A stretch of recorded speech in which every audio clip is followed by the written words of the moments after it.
Good evening and welcome to McLeod Money Monday.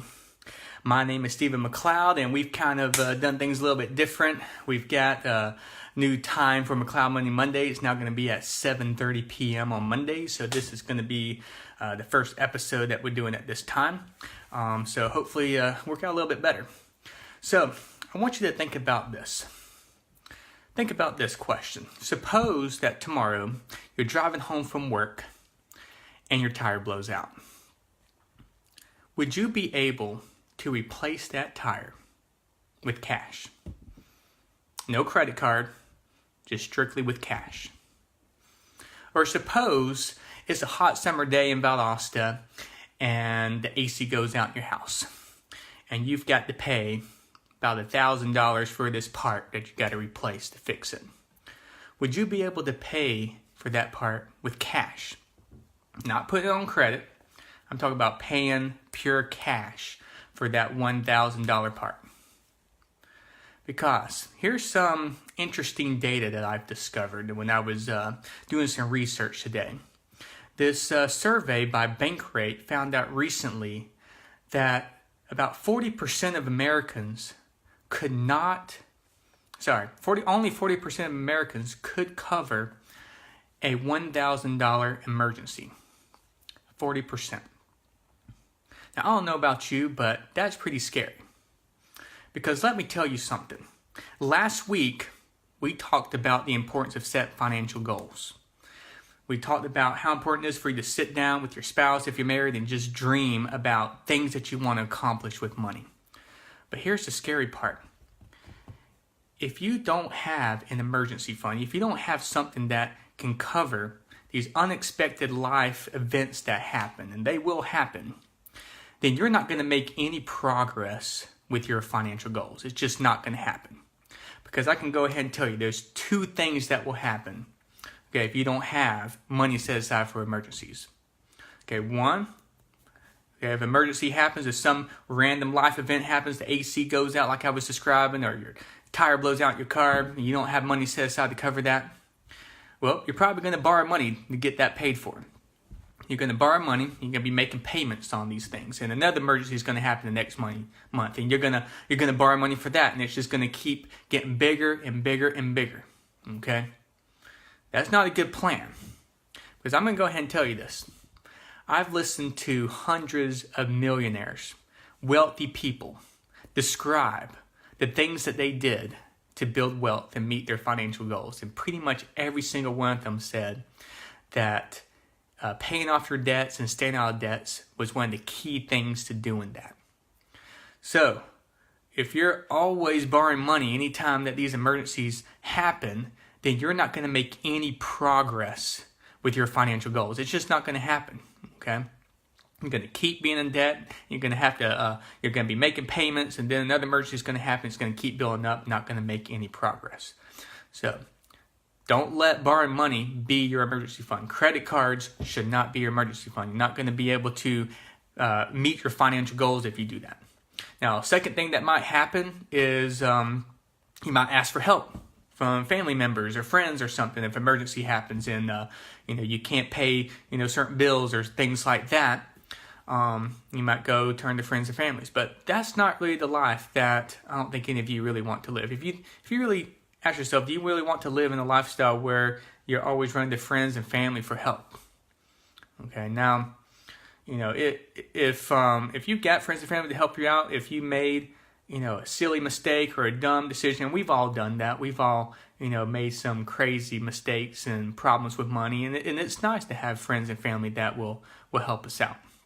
Okay, and sometimes we got to humble ourselves and put our pride away and say, look, I made a terrible mistake. I didn't plan for this well. You got to ask for friends and family to help. Okay, I understand that. But to let that actually be your life plan, to always be a burden on people, that's my plan. I'm just going to, if something crazy happens I can't control, I'm going to ask my friends and family to help me out. Then if you really think about that, that's not a very loving thing to do for your friends and family if you actually really care about them and you're being a burden to them. So that's not really the best financial plan I would recommend for quality of life. I would not do that. So let's not let that be an option. Okay, so borrowing money from friends or family, or just putting things on credit card, bad plan, to cover emergencies. So here's what I'm going to tell you to do. Okay, this would really help make sure that your financial goals stay safe and secure, and to make sure that all this random stuff with life, when it happens and when life throws you curveballs, that you're just not, getting hit, one after another, and you feeling like you can't get ahead, and oh man, if I could just get out of all this crap, these emergencies, these problems that keep happening, I would actually make some progress with my budget, I would make some progress with these goals. Then here's what you need to do. First and foremost goal that you need to do is build an emergency fund. Okay, I'm going to talk about two types real quick. The first type of emergency fund is something that we call a starter emergency fund, that is mainly designed for people who have set a financial goal of getting out of debt.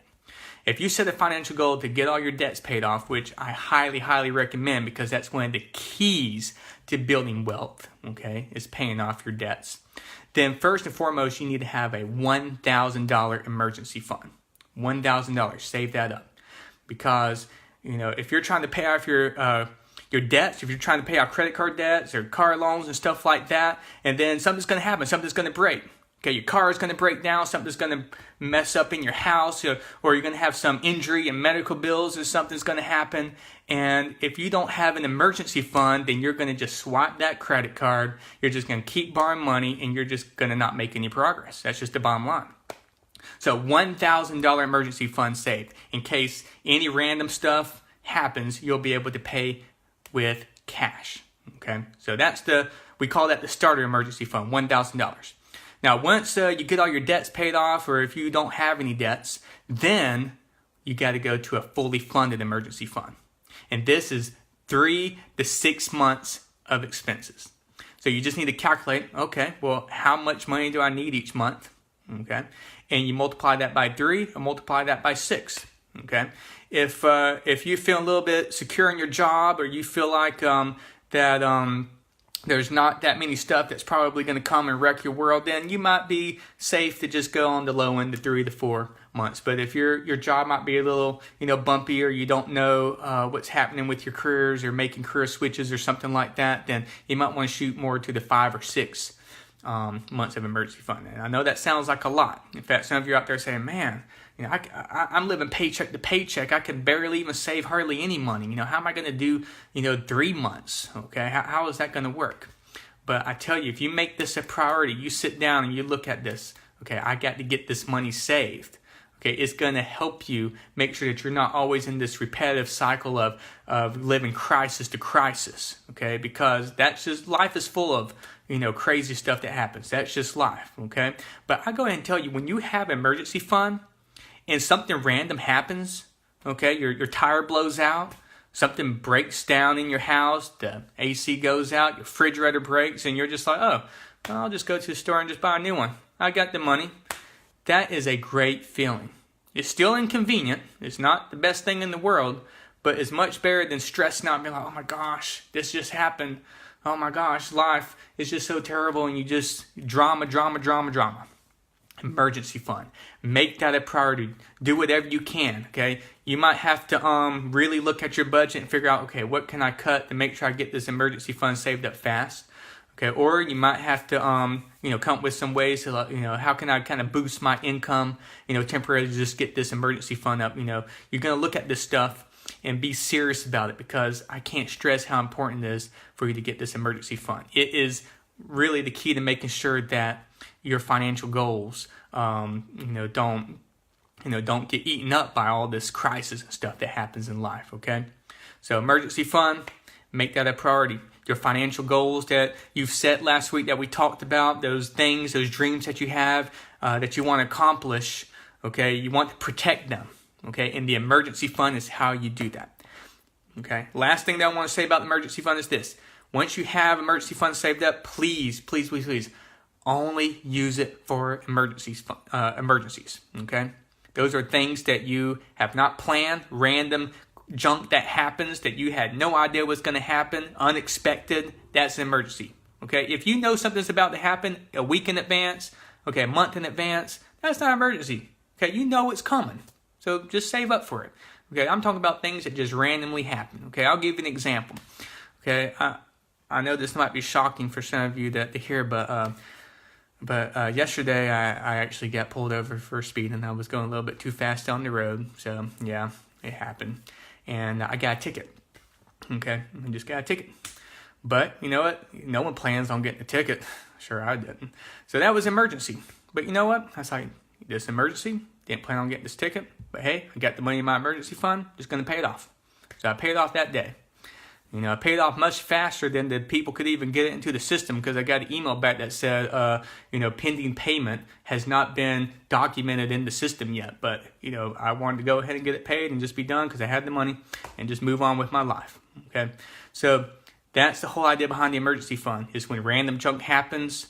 No, it was not fun that I had to pay that. It was an inconvenience. I'm not going to want to do that again, but it's not like it's wrecking my financial world. I'm stressing out like, how am I going to get this money? Okay. And now I'm going to save up and put that money that I lost back into my emergency fund. So make sure that you do it. Okay. Guys, I appreciate you joining me this evening. Hope that you would join me next Monday at 7:30 p.m. for the next episode of McLeod Money Monday.